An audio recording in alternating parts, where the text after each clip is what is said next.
وَلِلَّهِ الْأَسْمَاءُ الْحُسْنَى فَادْعُوهُ بِهَا.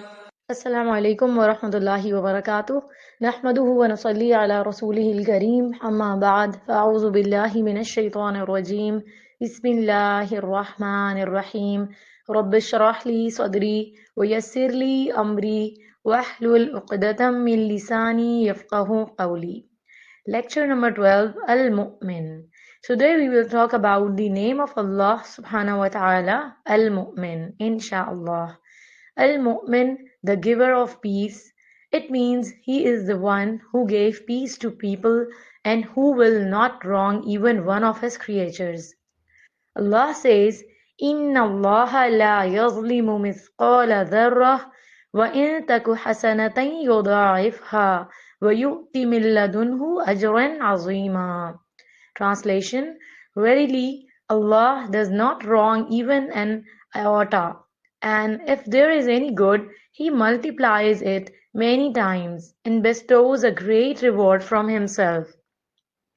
That is why those who believe and are obedient to Him must believe that if someone has even one good deed, Allah subhanahu wa ta'ala will not waste it.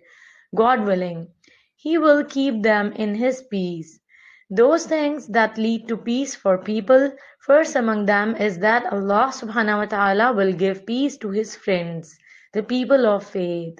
Allah says in Surah Yunus, ألا إن أولياء الله لا خوف عليهم ولا هم يحزنون الذين آمنوا وكانوا يتقون. Translation: Listen, indeed there will be no fear for the saints of Allah, nor will they be sad, those who believe and fear. That is, the person who has fear of Allah and continues to strive to please Allah subhanahu wa ta'ala throughout his life will be safe from fear on the day of resurrection. He will not be saddened by the past circumstances, nor will he be concerned about the end of the hereafter. Similarly, Allah said in another verse, الَّذِينَ آمَنُوا وَلَمْ يَلْبِسُوا إِيمَانَهُمْ بِظُلْمٍ أُولَٰئِكَ لَهُمُ الْأَمْنُ وَهُمْ مُهْتَدُونَ. Those who believed and did not mix shirk, that is, associating partners with Allah, with their faith, then for them is security, and they are the rightly guided. If one wants to be at peace in the end, they should avoid all forms of shirk because it is mentioned in the Quran, Inna shirka la zulmun azim. Indeed, polytheism is a great injustice. Allah will forgive all sins, but He will not forgive the sin of polytheism. Allah does not like associating anything with His attributes, rights, and powers. Shirk Akbar should also be avoided, which includes prostrating to anyone other than Allah, praying to someone else, giving charity in someone else's name, or treating someone else as a problem solver.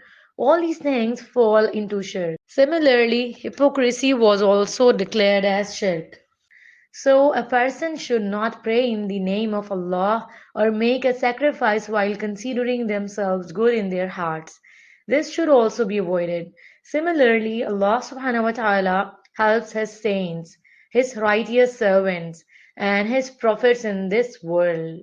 On the occasion of Hijrah, when the Prophet, peace and blessings be upon him, was in a state of extreme fear in the cave Athor, Allah helped him, said in Surah Tawbah. Translation: If you do not help him, the Prophet, then Allah has already helped him when the disbelievers drove him out from his homeland, while he was the other of the two when both were in the cave, when he was with his companion.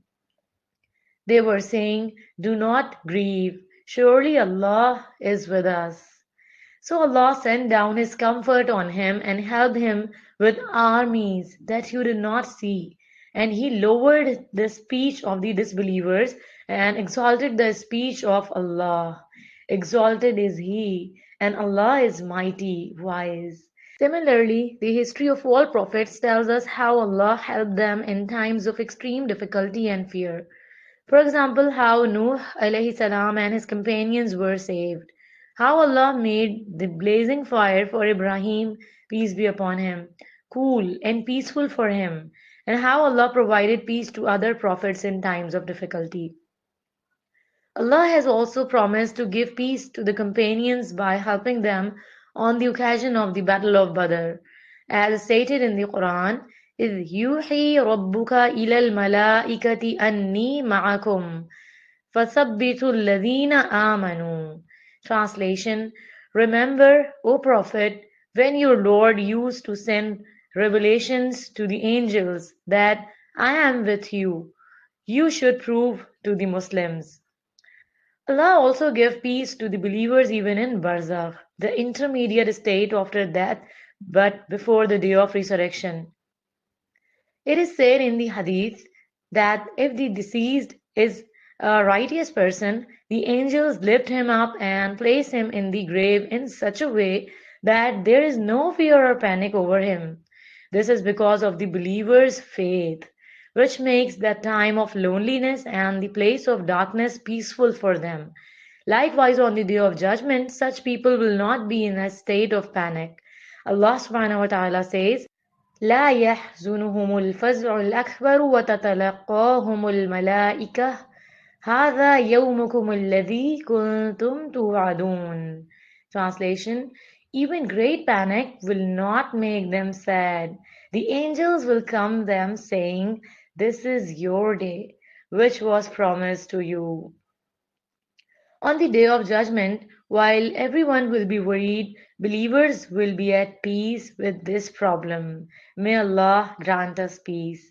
Similarly, a person who fears Allah leaves the sins of the world and lives a life remembering Allah subhanahu wa ta'ala will be granted peace on the day of resurrection. Those who spend their wealth in the way of Allah will also be granted peace. Al-Mu'min has another meaning as well, the one who shelters the oppressed from the oppressor. That is, he gives peace from fear and shelters the oppressed from the oppression of the oppressor. Allah says, قُلْ أَرَأَيْتُمْ إِنْ أَهْلَكَنِيَ اللَّهُ وَمَنْ مَعِيَ أَوْ رَحِمَنَا فَمَنْ يُجِيرُ الْكَافِرِينَ مِنْ عَذَابٍ أَلِيمٍ. Translation: Say, look well, if Allah destroys me and those with me or has mercy on us, then who is He who will save the disbelievers from a painful punishment? The Prophet, peace be upon him, used to say, O Allah, I seek your refuge from poverty, from humiliation, and I seek your refuge from oppressing someone or someone oppressing me. So Allah subhanahu wa ta'ala is the protector from the oppression of every oppressor. Therefore man should seek refuge in Allah Almighty. Al-Mu'min has another meaning, the authenticator, those who confess the monotheism of Allah subhanahu wa ta'ala.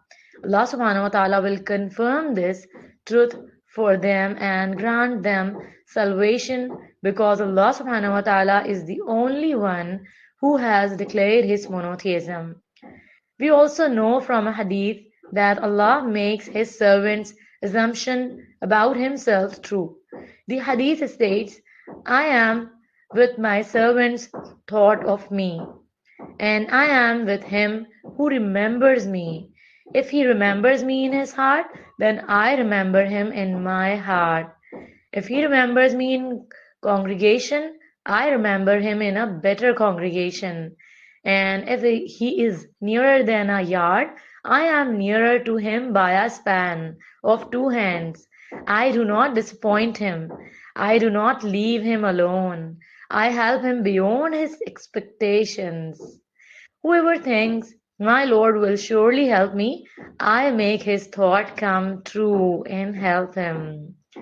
Therefore, we should have full faith in the monotheism of Allah subhanahu wa ta'ala and confess it. Allah subhanahu wa ta'ala is the one who fulfills his promises to his servants. Allah is the confirmer of the truth. When the servant says Subhanallah, then Allah says, My servant has spoken truth. When a person says Alhamdulillah, then Allah says he has spoken the truth. When a person says La ilaha illallah, then Allah says he has spoken the truth. When a person says Allahu Akbar, then Allah says that he has spoken the truth. And when the servant says Allah forgive me, then Allah forgives him. Sometimes you work with great truth, do excellent work, but still you are not trusted, and people doubt your trustworthiness, calling you a liar. In such a situation, a person should call on Allah and believe that if a person is truthful, then Allah's help will surely come. Allah will prove their truth. Allah subhanahu wa ta'ala has promised the people of faith that if they believe and do good deeds, He will admit them to the gardens of paradise. Likewise, we see that Musa was promised by Allah subhanahu wa ta'ala that she should throw her child into the waves of the sea, and Allah will protect him. So Allah fulfilled the promise and granted peace to Musa, means the mother of Musa alayhi salam. After the people of Jannah, paradise, go to Jannah, and the people of hell will confess after going to hell, God's promises were true. So the thing is, if we want to live in peace in this world and in the hereafter, it is necessary to be obedient servants of Allah subhanahu wa ta'ala. The truth is that peace is something that every human being needs. That is why Ibrahim alayhi salam made a special supplication to Allah subhanahu wa ta'ala when the Kaaba was built. Rabbi ja'al hadhal balada amina. O Allah, make this city peaceful. We need to make special supplications to Allah subhanahu wa ta'ala to establish peace in our personal lives, in our collective lives, in our cities, and in our countries. He heard the prayer of Ibrahim alayhi salam and made Makkah a city of peace, as we all see. So may our places of residence also be places of peace.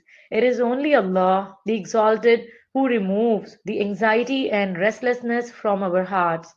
May Allah subhanahu wa ta'ala help us to obey Him and allow those actions that bring peace and joy to the mercy of Allah and avoid those things that destroy peace.